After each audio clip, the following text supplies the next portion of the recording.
I'm Molly Carr. And my name is Andrew Jans. And we are the co-directors of Project Music Heals Us, which happens to be celebrating its 5th anniversary season this year.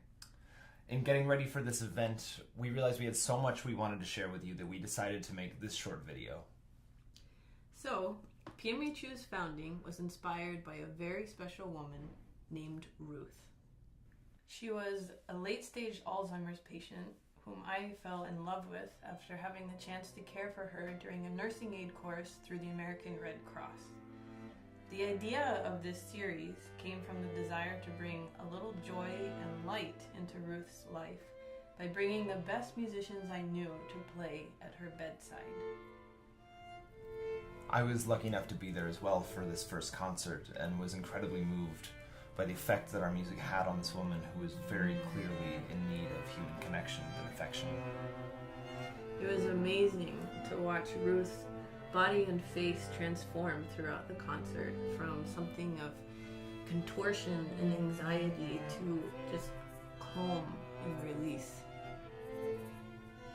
After that first concert, we set up an entire season of concerts, which included a mixture of public performances surrounded by several what we called healing concerts, the heart of our programming, in nursing homes, hospitals, hospices, homeless shelters, and food pantries.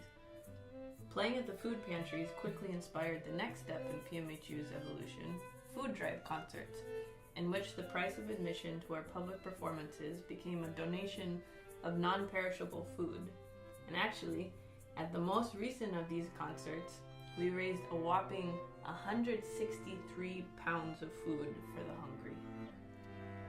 In PMHU's second season, we added young artist mentorships to provide young musicians with the opportunity to share their talents and grow as artists through performing for new and very supportive audiences, not only in our public concerts, but also together with us in our healing concerts.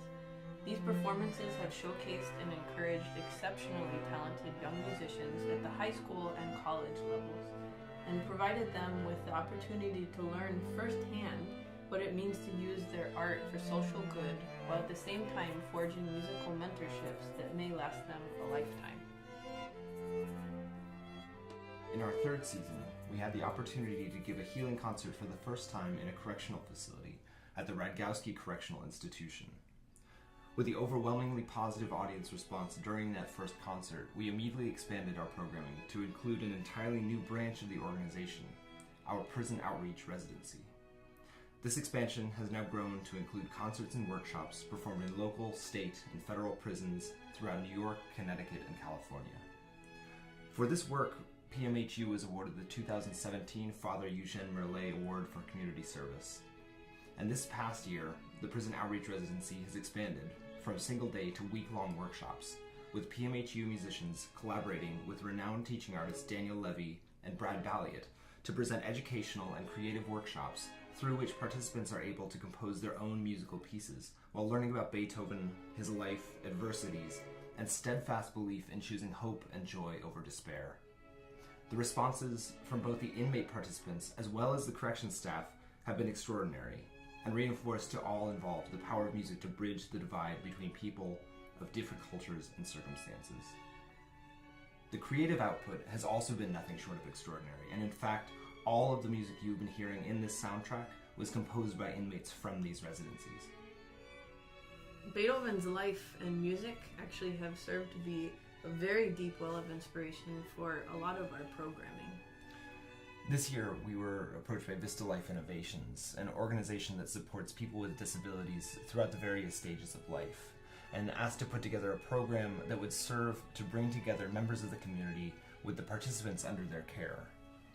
And so we designed a program that we lovingly called Portraits of Beethoven, in which we teamed up with a local artist to present a series of paint night performances where we used music and storytelling to share Beethoven's life story as someone both blessed with and tormented by genius and disability, while the participants were guided step by step on how to paint images from Beethoven's life. And finally, this last season has expanded beyond the US for the first time through our Novel Voices Refugee Aid project. By the end of this season, this program will have taken us into refugee camps and refugee aid programs across the US, Europe, and the Middle East, using a concert program of works written by composers who faced adversity and used their art to help find their place and voice in foreign lands. During these visits, our team of 3 musicians and 2 filmmakers will listen to, learn from, document, and record the stories of our refugee audience members. We will then use these conversations and encounters as the basis for an original musical composition, giving the project's refugee participants and their stories a sort of novel musical voice.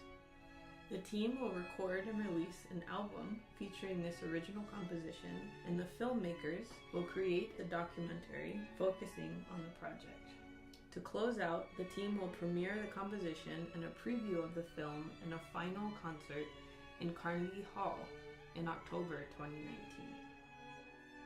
So you could see what started as a single concert at Ruth's bedside has now inspired over 200 free concerts and workshops around the world. But there still is an overwhelming need for the creative inspiration and human connection and sense of community that the arts can provide. And so, with your support, we really hope that 200 is just the beginning.